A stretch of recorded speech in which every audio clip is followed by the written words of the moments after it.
Goodness gracious, I can't explain why the hell I'm so energized right now tonight. I don't know. I don't know. But anyways, um I've been digging the Missing 411. I've heard them all before, but listening to them again, I've really gotten back into them, and right now you guys are going to have a chance to hear one of the craziest stories from the Missing 411 cases. Um so um yeah, buckle up for this one, cuz this one is freaking nuts. It really is. So here we go, guys. Every year, hundreds of people go missing inside of national parks and forests all over North America. Normally, you can attribute these disappearances to things like getting lost, not having the right equipment or enough food or water, or even getting attacked by a predator. But every year, there's always a handful of cases where people go missing under baffling conditions. They were right in front of their friends or family who turn around for a second, and when they turn back, they're gone. Or people vanish and then reappear days later in locations that are impossible to get to. One man named David Pauliedus, who's a former police detective, began investigating these strange disappearances and started compiling what he was finding in a book series called Missing 411. And he's discovered that there are thousands and thousands of these totally strange disappearances. They're everywhere, and no one's talking about it except for people that are aware of David Pauliedus and the Missing 411 phenomenon. And so I plan to, at least once a week, highlight a handful of cases that really show off how bizarre this phenomenon really is. But before we get into today's Missing 411 stories, if you're a fan of the strange, dark, and mysterious delivered in story format, then you come to the right channel, because that's all I do, and I upload 3, 4, even 5 times every week. If that's of interest to you, I would ask you to politely pull out an M67 frag grenade, pull the pin, and gently lob it in the direction of the like button. Also, please subscribe to my channel and turn on all notifications so you don't miss any of my weekly uploads. All right, let's get into today's stories.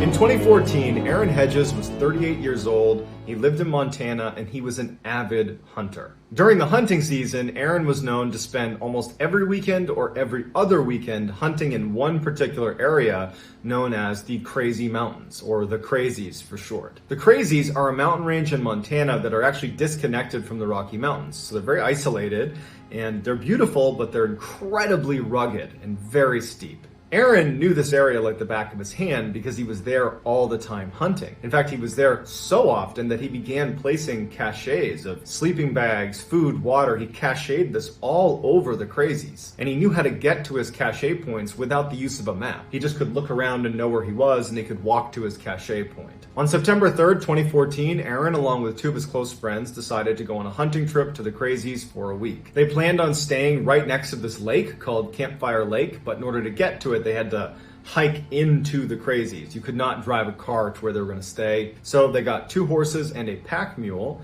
and Aaron loaded much of his gear onto the pack mule. And so they begin this hike up to Campfire Lake. And a little ways into this first day hike, the mule spooks at something and runs away.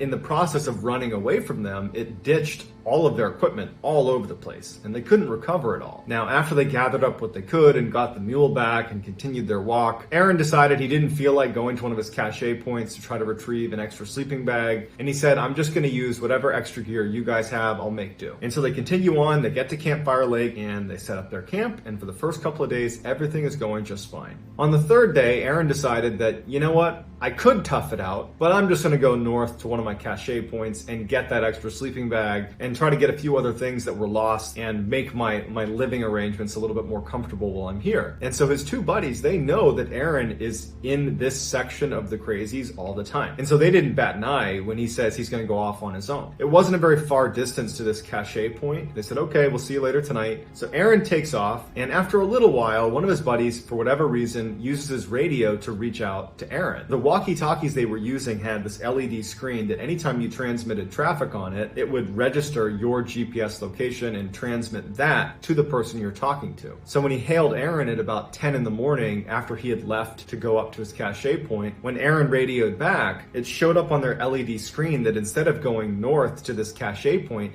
he had deviated and gone very far to the east. And he would say on the radio, Aaron would say back to them, "Hey guys, I got mixed up and I missed the turn to go up to the cache point.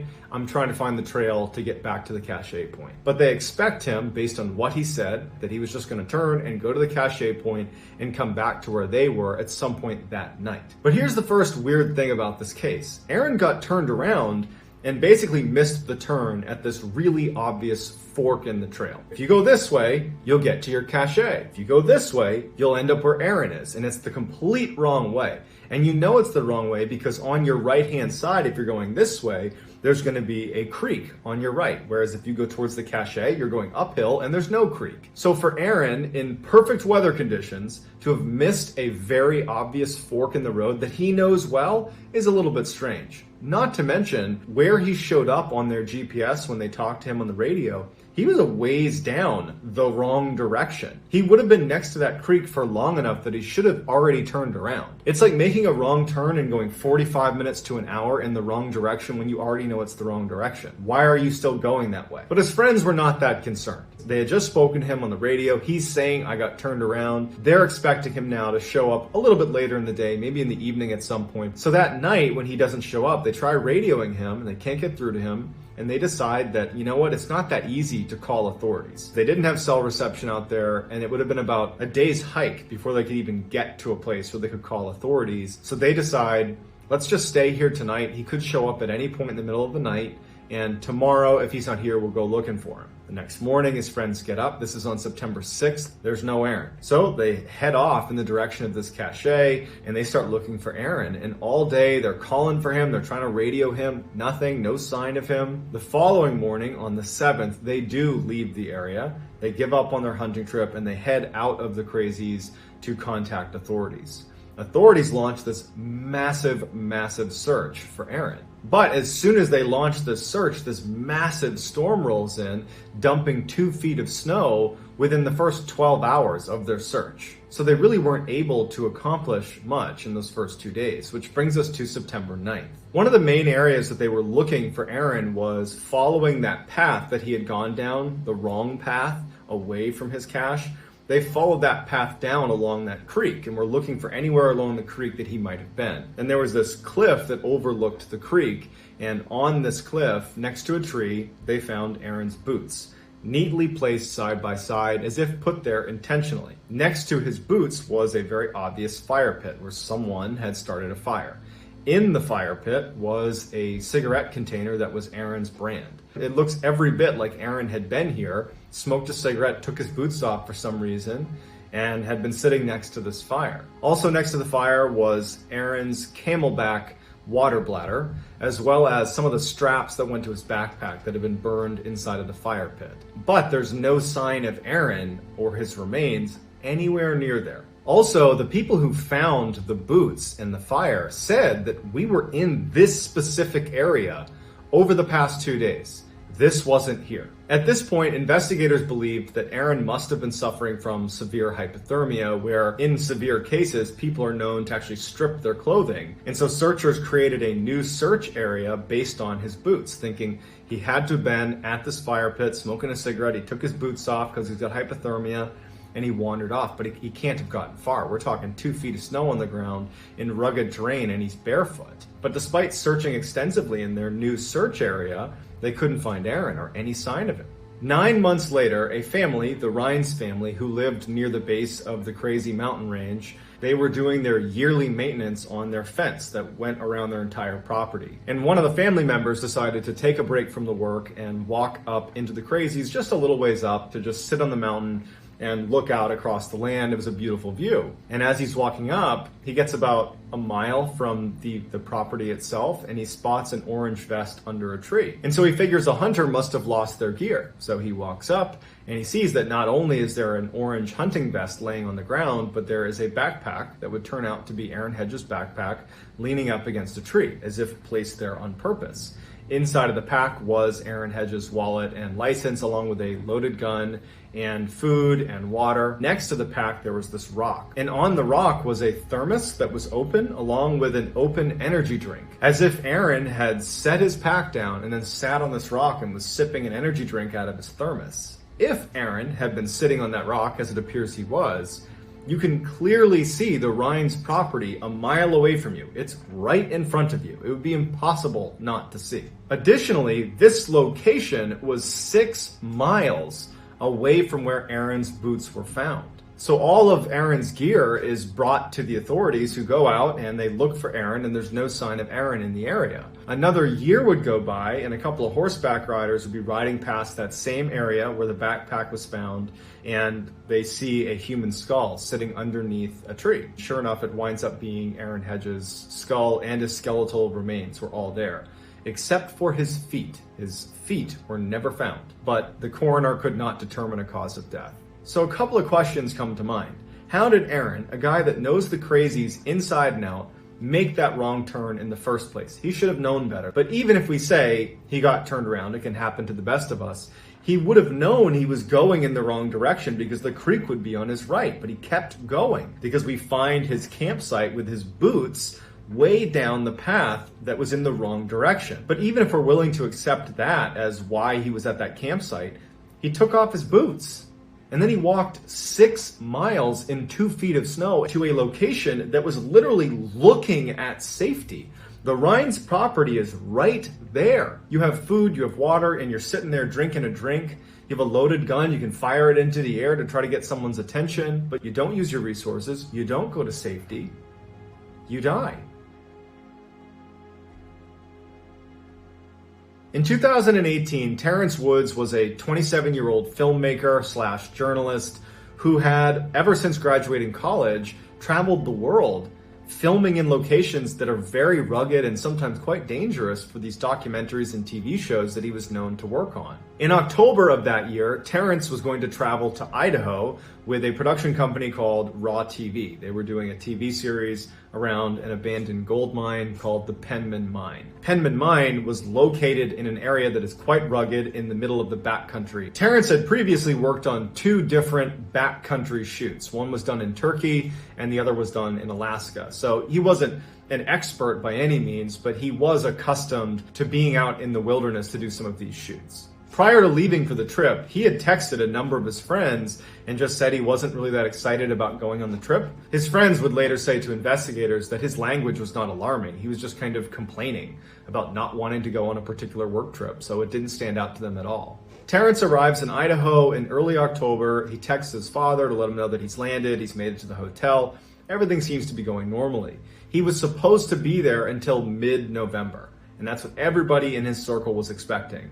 So on October 5th, when Terrence sent a text to his father that just said, "I'm going to be coming home on October 10th," and there was no explanation, his father wondered why. And so he wrote a response and said, "Why are you cutting your trip short?" But he never got a response because Terrence had actually already left for the day on October 5th to go do a shoot at this mine, and he'd be out of cell phone reception. On October 5th, the crew that was around Terrence all day reported that he was acting very strangely. He was very quiet, withdrawn, wasn't really talking to anybody.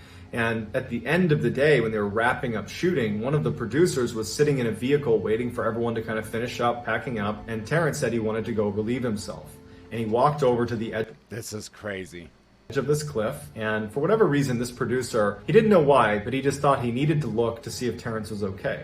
And he turns to look where Terrence was standing at the edge of this cliff, and Terrence isn't there anymore. And he sees Terrence's radio is now sitting on the ground, standing there. And there was just something about the scene that he saw that he instinctively knew something's wrong. And he actually ran up the cliff in case Terrence had fallen off of it. But when he got to the edge of the cliff and looked over, he was shocked to see that Terrence was down there, about 15 feet down, but wasn't laying on the ground like he had fallen. He was sprinting down the hill, not saying a word, not looking up, running at full speed down the hill into the forest. The producer didn't know what to do. He kind of still can't believe it. I still can't believe it. up the scene that he saw that he instinctively knew something's wrong, and he actually ran up the cliff in case Terrence had fallen off of it. But when he got to the edge of the cliff and looked over, he was shocked to see that Terrence was down there, about 15 feet down, but wasn't laying on the ground like he had fallen. He was sprinting down the hill, not saying a word, not looking up, running at full speed down the hill into the forest. The producer didn't know what to do. He kind of yelled to some other people and said, "Hey, what's Terrence doing?" No one knew. And so the producer and somebody else also began chasing after Terrence. But after a little while, they couldn't catch up to him, and they were worried that by chasing after him, they might scare him. And so instead, they immediately go and they call authorities, and this huge search is launched for Terrence. So for a week, you have all these people looking for Terrence. You have people on foot, you have dog teams, you have a helicopter with infrared technology. You have all these people combing this area, and there's no sign of Terrence. One of the search and rescue officers commented that it would have been so hard to get away from this search because the ground inside of that forest was so covered with fallen trees that there were times where you were just walking on fallen trees. You weren't even touching the ground. And so the idea that Terrence could run in there and effectively evade this massive search that had kind of encircled the area, it just didn't make any sense, but there was just no trace of him. And to this day, we have no idea where he went. There's never been a sign of what happened to Terrence. He just started running away for reasons we don't understand and disappeared. On the same day that Terrence Woods goes missing, 56 miles away in the same mountain range, a 76-year-old woman named Connie Johnson also goes missing under very strange circumstances. Connie was an outdoors woman through and through. She had previously worked as a wilderness ranger for the U.S. Forest Service, and she was known to take young people out on trips along the backcountry and teach them how to survive. Her friends said that she had tremendous survival skills and spent much of her time alone in the woods.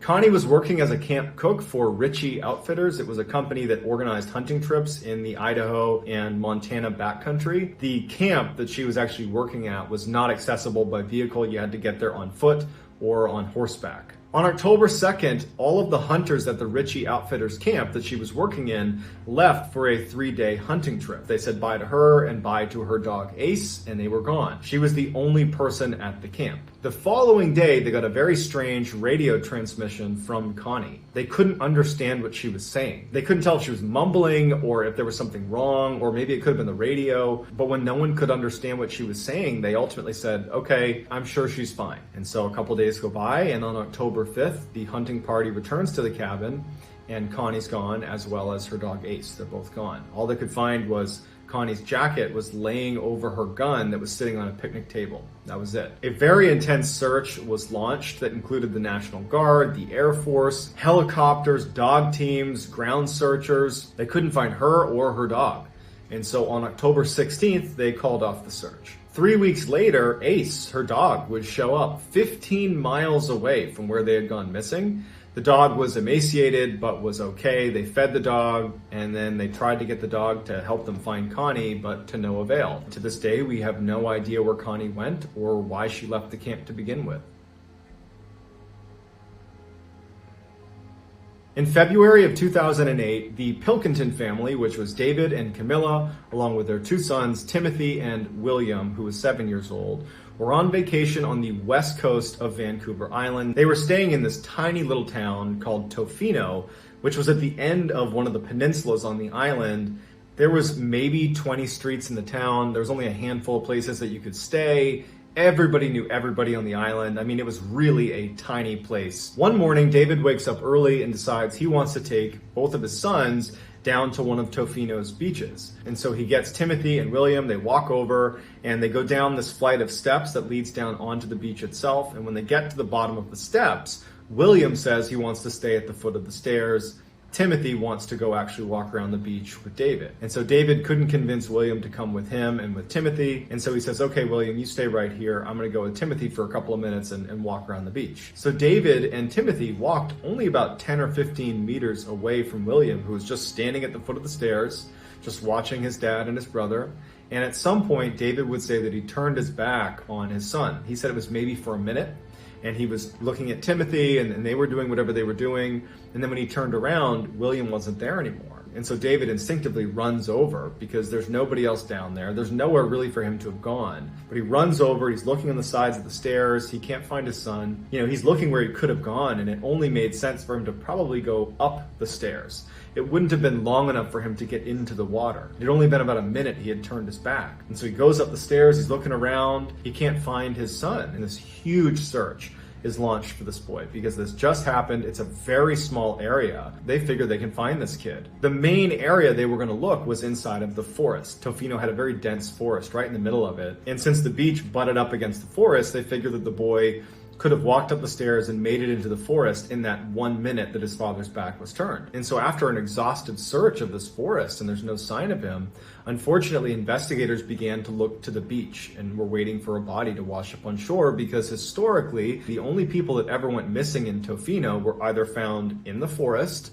or they washed up on the beach. Those are the only two places you can go. There isn't anywhere else you can go. But the boy never washed up on a beach and they never found a shred of evidence ever in the forest where that boy was. He just vanished. So unfortunately, like basically all of the missing 411 cases, you have a baffling set of circumstances with no clear resolution. We don't know what happened to these people, and we probably never will. But that doesn't stop us from theorizing about what could have happened, so I'd love to hear in the comments, and I'll get back to as many of you as I possibly can. If you want to learn more about Missing 411, I do have a playlist just called Missing 411.